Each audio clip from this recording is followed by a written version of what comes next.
Today, we're diving into an extraordinary revelation that has sent shockwaves through the British royal family. Princess Anne, the Princess Royal, has made an announcement that challenges everything we thought we knew about the future of the monarchy.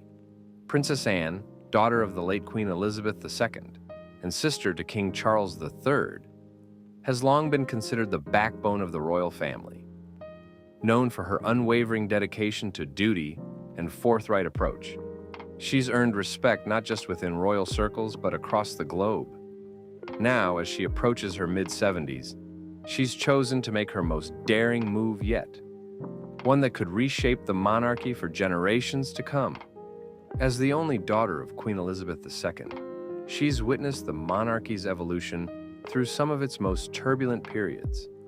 From the social upheavals of the 1960s to the technological revolution of the 21st century, Anne has observed firsthand how the institution has adapted, or sometimes failed to adapt, to changing times.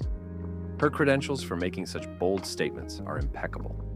For over 5 decades, Princess Anne has consistently topped the list of hardest-working royals. In 2023 alone, she carried out more than 400 official engagements, surpassing many younger family members combined. Her work ethic has earned her the nickname the Royal Workhorse, a title she's embraced with characteristic pragmatism. Now, in what many are calling her most significant intervention yet, Princess Anne has revealed her final wish for the monarchy, a complete overhaul of how the royal family operates in the modern world. This isn't just another minor adjustment to protocol. It's a fundamental reimagining of what it means to be a royal in the 21st century. At the heart of her proposal lies a radical vision, a streamlined, efficient monarchy focused entirely on public service rather than pageantry. According to palace insiders, Princess Anne has been developing this plan for years, carefully observing the strengths and weaknesses of the current system. Let's break down the key elements of her revolutionary proposal. First, Princess Anne advocates for a dramatic reduction in the number of working royals. Currently, there are around 11 full-time working members of the royal family. Under Anne's proposal, this would be cut to just 6 or 7 core members, each with clearly defined roles and responsibilities. This isn't just about cost-cutting, it's about creating a more focused, impactful institution. Second, she calls for a significant scaling back of ceremonial events. While traditions like Trooping the Colour and the state opening of Parliament would continue, many smaller ceremonial duties would be eliminated or modernized. The goal is to redirect resources and energy toward more practical forms of public service. Third, Anne proposes a complete overhaul of royal funding.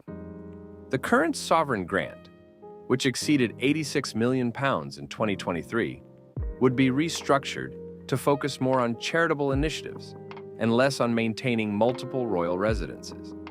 This would include opening more royal properties to the public and potentially disposing of some lesser-used royal estates. The timing of this announcement is particularly significant, with King Charles III still establishing his reign and the younger generation of royals finding their feet. Anne's intervention comes at a crucial moment. Sources close to the palace suggest that her brother, the king, has been receptive to many of her ideas, recognizing the need for significant change. But what makes this revelation truly explosive is Anne's stark warning about the consequences of inaction. According to those familiar with her thinking, the Princess Royal believes the monarchy has less than a decade to implement meaningful changes before it risks becoming entirely irrelevant to modern British society. The ripple effects of her announcement have already begun to spread through royal circles. Some senior courtiers are reportedly resistant to such dramatic changes, arguing that they could undermine the mystique and tradition that make the monarchy special. However, younger staff members and many of the younger royals are said to be enthusiastic about Anne's vision. Expert opinions on her proposals are divided. Royal historian Dr. James Mitchell describes her plan as the most significant proposed change to the monarchy, since the abdication crisis of 1936.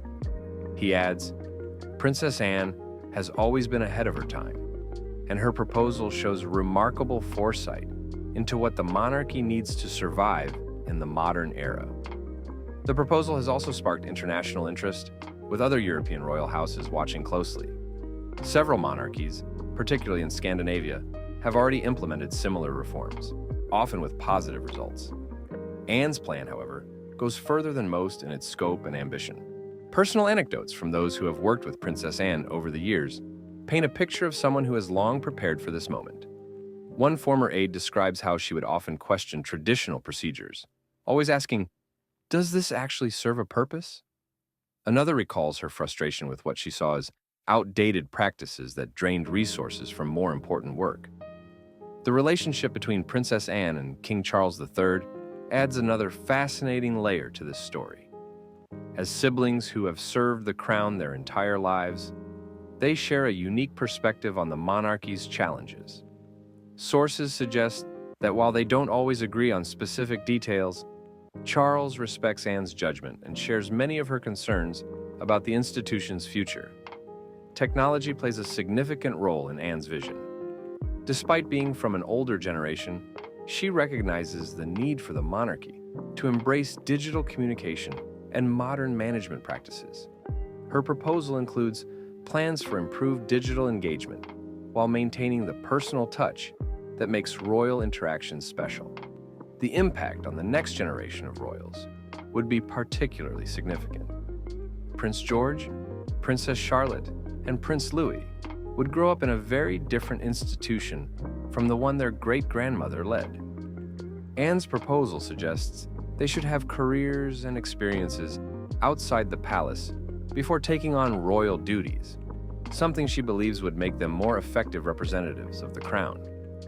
Critics of her plan argue that reducing ceremonial aspects could diminish the monarchy's cultural significance. However, Anne's supporters counter that, in an age of austerity and social change, the monarchy must prove its worth through action rather than pageantry.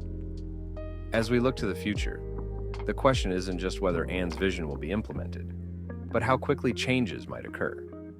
Some aspects of her proposal could be adopted relatively quickly, while others would require more gradual implementation to maintain stability and public support. The Princess Royal's legacy is already secure through her decades of service, but this final wish could be her most lasting contribution to the monarchy.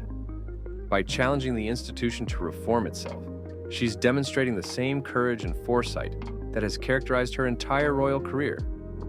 The coming months will be crucial as the royal family considers these proposals. Whatever the outcome, Princess Anne has started a conversation that can't be ignored. The monarchy must evolve to survive, and her blueprint for change offers a clear path forward. As we watch this story unfold, one thing is certain: Princess Anne's vision for the future of the monarchy will be debated for years to come. The question now is whether the institution she served so faithfully will embrace her final wish for transformation, or if this bold proposal will remain an unfulfilled dream. What do you think about Princess Anne's revolutionary proposal? Share your thoughts in the comments below, and don't forget to like and subscribe for more royal news and analysis.